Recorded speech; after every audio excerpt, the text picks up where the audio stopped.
Good morning, students. Hope you are fine. See, I hope you have been practicing all the techniques which I taught you in my previous sessions, particularly related to develop your English fluency. See, practice is very important. The more you practice, the more you learn. See, generally, our boys think that, sir, after we learning all the complete grammar, we speak in English. I don't think it is possible. See, my suggestion to you is speak and learn. If you speak, automatically you learn it. If you decide that after learning everything completely, including all the grammar, I would speak, it is very difficult. You speak simultaneously, you learn it. It is very easy. See, actually, that is speaking English is something like a swimming. See, if you read, some 3 or 4 volumes of books, very huge volumes of books written on the techniques of swimming, can you swim? No. Unless you dive into it, right? You have to jump into your water. Okay? Then only you can learn swimming. Merely reading how to swim, all those techniques will never help you. So communication skill is like cycling. See, if someone teaches you, so first you have to do like this, you have to maintain balance like this, you have to sit straight. Okay, you have to hold the handle, so that is in a very flexible way, so that you can write any number of books you read on cycling. Unless you take cycle, right? Initially you may fall down. Then you will learn it. So communication skills is also like that. Okay, unless you practice, right? Unless that is you practice among your friends, you cannot learn English language. Okay. And before I begin this class, I would like to share few things with you. Dear students, nowadays it is very painful to see that our youngsters become victim of road accidents. Particularly, our youngsters, while they ride two-wheelers, they become victim of road accidents. It is very painful to see. See, your life is very precious. Your life is very precious. And this body is entrusted by the Almighty God. Amanat. See, for example, how you have to take care of yourself. See, for example, if you get bike from your friend. See, you are in a hurry, you have no bike. So you are asking bike from your friend. Okay, my dear, give me bike for 1 hour or 1 day. So I have some urgent work. I have to go. And you are getting key from your friend. And see, just imagine that if it is a new bike. It is a new bike. How careful you must be, right? What you do? See, after 1 day or 2 days, while you hand over that bike, how you have to hand over? Without any scratches, without any dust. You have to hand over the bike the way you got it. You have to hand over the bike as such, without putting any scratches. Likewise, see, this body is entrusted by God. God is giving you the body. Do you know the value of our body? You cannot. God, that is, God has given the organs which is inside our body that is worth of crores. You cannot purchase it. So your body is, it is worth of crores and crores of rupees. But it is given to you on free of cost. So how you have to safeguard your health? How you have to safeguard your body? You have to hand over this body in the same design. You have to hand over your body in the same way as you received it. See, if some disease inflicts, okay, if you get some diseases, that is a different thing. But you should not harm your body, right? You should maintain your body very carefully. So likewise, the point what I would like to tell you, our boys, they ride bikes so harshly. See, you may be adventurous, but you must be, you must take precautionary steps. See, our youngsters, neither they wear helmet, nor they wear gloves. But apart from that, they ride so harshly on the road. And finally, what happens? Because of the bad time, or because of their carelessness, because of their what it is called, their passion, they meet an accident. And they spill blood on the roads. It is very sorrowful state. What's there? What you are going to achieve? See, if you go so rash, you may save 10 minutes or 15 minutes. Just imagine if you get fractured, if you fell off the bike, if you get fractured in your leg or hand, and your doctors advise you to take rest for 6 months. Okay, sometimes you may become totally invalid. Just to save 10 to 15 minutes, you are losing your life. So your body is entrusted by the God. Try to give back the body to the God the way you received it. This is first thing. And second thing is that you must not cheat your parents. You know that how your parents, they have pinned their hope on you. They believe you, they trust you. They have got expectation on you. And what you would give back to them. So remember, see, our roads are not good, first thing. And second thing is that if you really want to, ride very harshly, be prepared. For those things, that is the separate technical sessions are going on. If you are really interested in adventurous ridings, you must be prepared for all those things. The different dress is available, right? Okay. So they have got, that is a very costly helmet. So with all the precautionary steps, you can. So after seeing movies, after seeing bike matches, if you ride on our roads, very difficult. So life is precious, very careful. That is the first thing. And second thing is that generally, our students, whenever they get depressed, they easily get depressed. And they decide to end their life. Suicide. Suicide is prohibited in any religion. In all the religion, suicide is prohibited. You cannot end your life. Have you begun your life? No. God has given you a life and God will take your life. God knows how long you have to live. God decides. And when your time comes, you have to part the world. So, suicide is an act of cowards.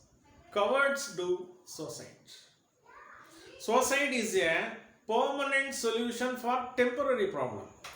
Permanent solution for temporary problem. So, dear students, these are all the things that I would like to share with you. Okay, so when you drive a two-wheeler or four-wheeler, drive it very carefully. Okay, just the difference is 10 to 15 minutes. If something happens to you, then you have to be on a bed for years together. Be careful. Be patient. Believe God. Don't be depressed. And the final thing is that nowadays, because of that is the classroom teaching to our teaching method, has been shifted to digital learning. Okay, so you have to keep on looking at cell phones. So nowadays, that is the youngsters, they keep on looking at phones. They are sometimes they are on WhatsApp, they are on Facebook. They keep on surfing. See, it is it causes harmful effect to your eyes. See, suppose if you don't look at steadily on the screen, however important it is, you just what you have to do, you have to move your eyes and blink for a while. Blink, then look here, blink for a while, then again you look at it. You should not steadily, constantly, you should not stare at the screens. Or sometimes what you have to do, that is take a break for a minute, close your eyes. Close your eyes. So if you do so, if you rotate your eyes, okay, it will not affect your eyesight. Be careful. Take away your that is eyes. Take away your sight from the screen. Very that is on and off. Very often. Don't look at it steadily. Close your eyes. Okay, close your eyes. So if you do so, you can take care of your eyes. Okay, students. Now let us begin with today's word of a day.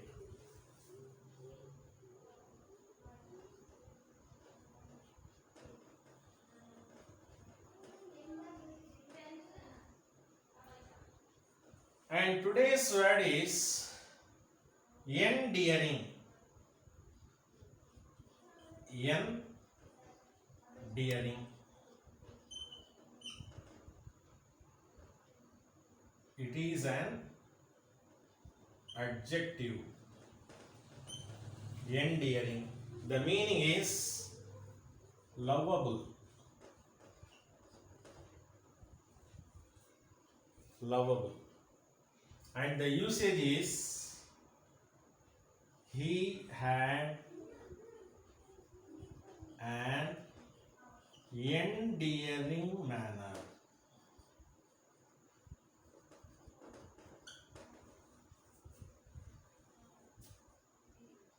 Everyone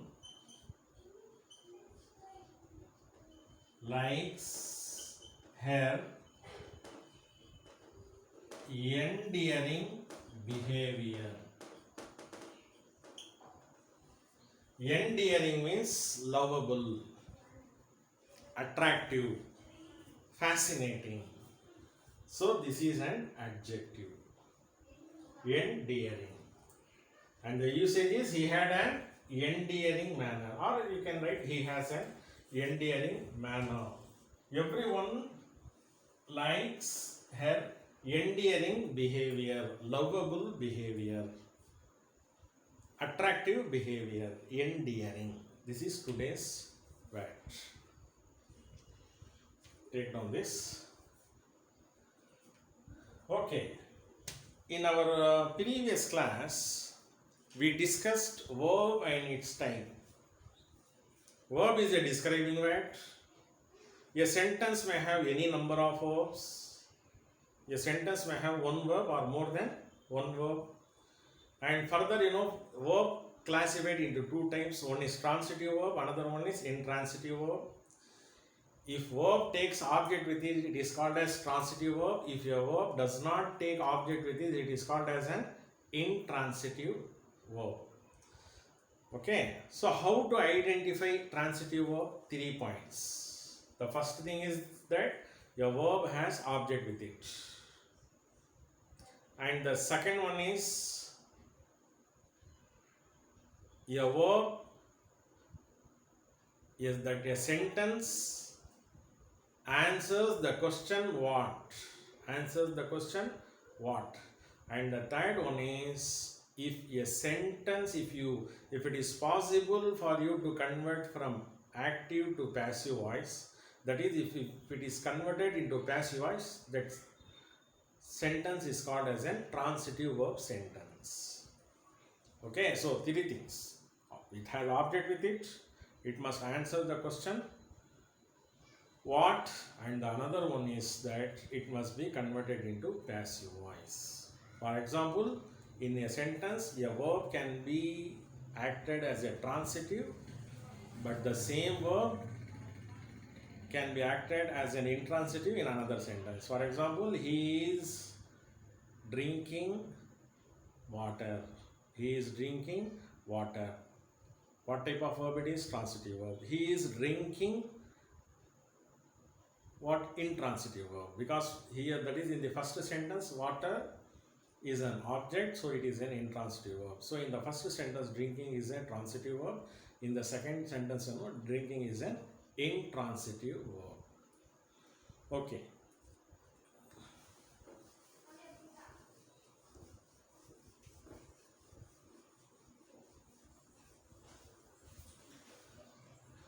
Now, briefly we see what is object.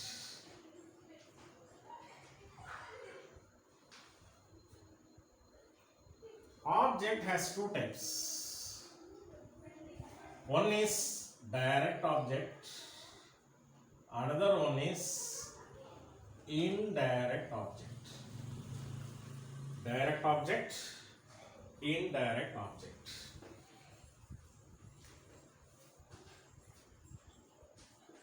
Direct, indirect.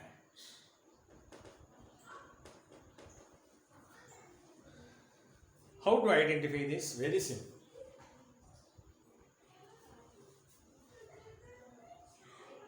He gave me a pen. The headmaster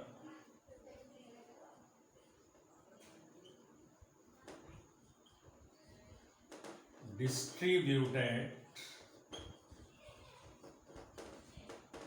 prizes to the students. He gave me a pen. The headmaster distributed prizes to the students. Look at these sentences carefully. First, take this sentence, sentence A. This is sentence B. He gave me a pen. What he gave? What? Pen. This is direct object.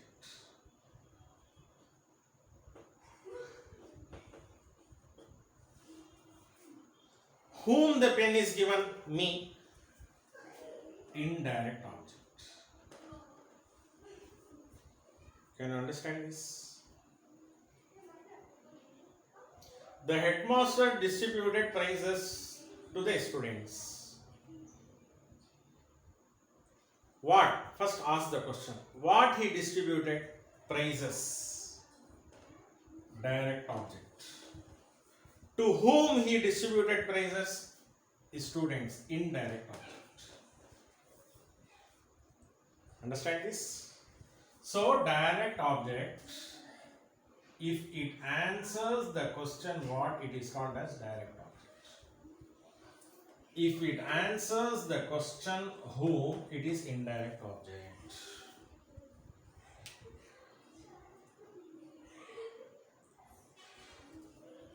He gave me a pen. What he gave? Pen. Direct object. Because it answers the question what? To whom? Kise? Yarukku? Me, enakku. It is an indirect object.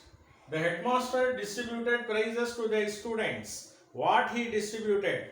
Prizes. This is direct object. To whom he distributed? Students, indirect object. So objects are classified into two. One is direct object, another one is indirect object. So direct object answers the question what, indirect object answers the question who.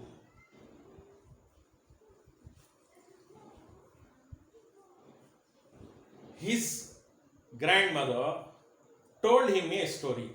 His grandmother told me a story. What he told? Story. Then what type of object it is?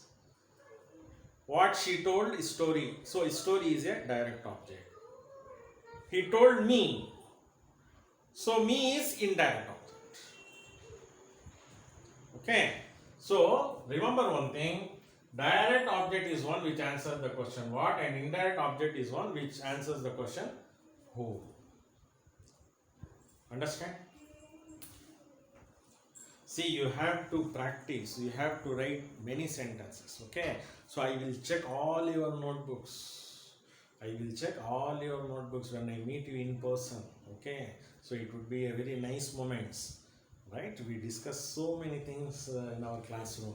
So it would be really, lovable moments for us, okay? So at that time we will have more interaction. We will have more interaction. We will have more discussion, okay? We will, enjoy all our classes. So be prepared for this, okay? I hope that all of you are that is you are preparing well, okay? So I want you to see as that is what that is a completely that is mentally prepared boys. You must mentally prepare yourself to learn more English, right? You have to speak very good English, okay? You try, you don't worry, okay? You will try. I help you, okay? I assist you. Yes, so you write more sentences. I would be very happy to see all your practice sheets. Okay, so don't worry, you do one thing, you put a separate note for English. Okay, you write the way you wish. The way if that is comes to you. Need not to worry about the mistakes. Okay, whenever you have difficulty, you just underline it. I will help you. I will rectify all your doubts. Okay, do not worry about your grammatical mistakes and all those things. Okay, so when I meet you, okay, I wanted to that is I would like to see all that is your sentences, your practice, your worksheets, okay, all your preparation, that how much you have adopted. Okay, so I hope so. This is no object.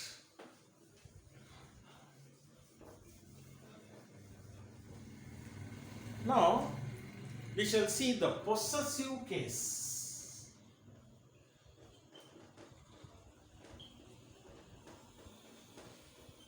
What is the possessive case?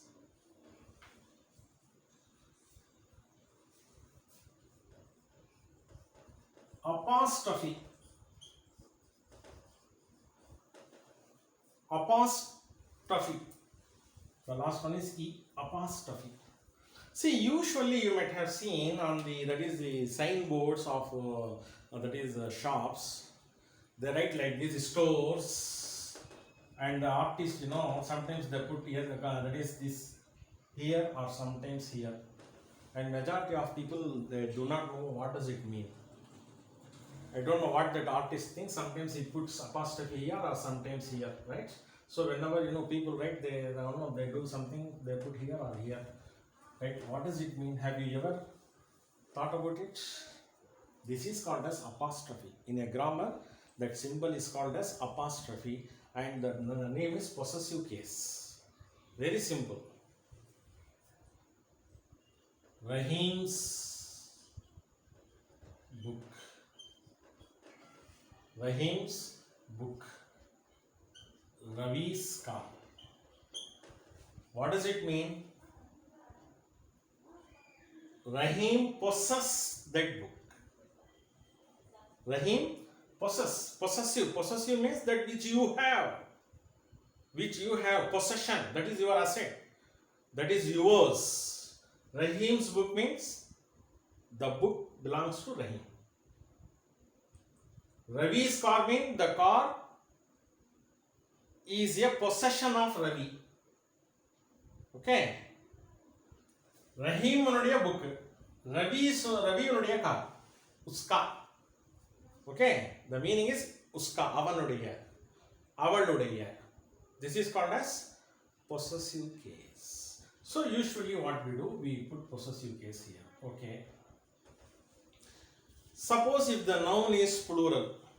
If the noun is plural, how to write? Yeah. Students hostel. Students hostel. Here you have to put apostrophe, not another one. Yes, remember, majority of them they do mistake. Students hostel.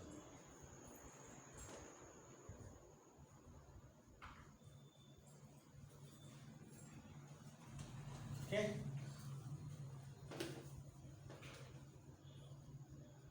Girls hostel. Because already it has yes with it. You need not to put another one beside it. Just merely put apostrophe like this. So this is called as possessive case. This is called as possessive case, and the name of the symbol is apostrophe. That R is silent. Apostrophe. F sound comes here. Okay. Apostrophe. Apostrophe. See, usually we use with the name of people, name of animals, not for lifeless objects. Not for lifeless objects. But exceptionally, some exceptional cases are there. For example, today's class, 3 hours walk, 2 hours class. These are all the exceptional things. And generally, for example, the leg of a table. The leg of a table, not table's leg, because it is a lifeless object. The leg of a table, the handle of a bike. Here, this of a serve the purpose of possessive. Serve the purpose of possessive. Okay. And for example, key of a car. Key of a car. Sometimes you may say car key. This is okay. Driver of a lorry. Driver of a lorry. You may say lorry driver. So in possessive case, it is called that is it is refer a possession. If it is singular noun, put apostrophe s. Even sometimes in names. For example, Shakespeare's novels, and another one writer Dickens. In his name itself, you can see yes here. So you have to put just apostrophe. Dickens novels. Shakespeare's drama. Dickens novels. You need not to put another one yes here. These are all the possessive case. Okay, do remember. Try to write your own sentences. We shall meet in our next session. Thank you so much.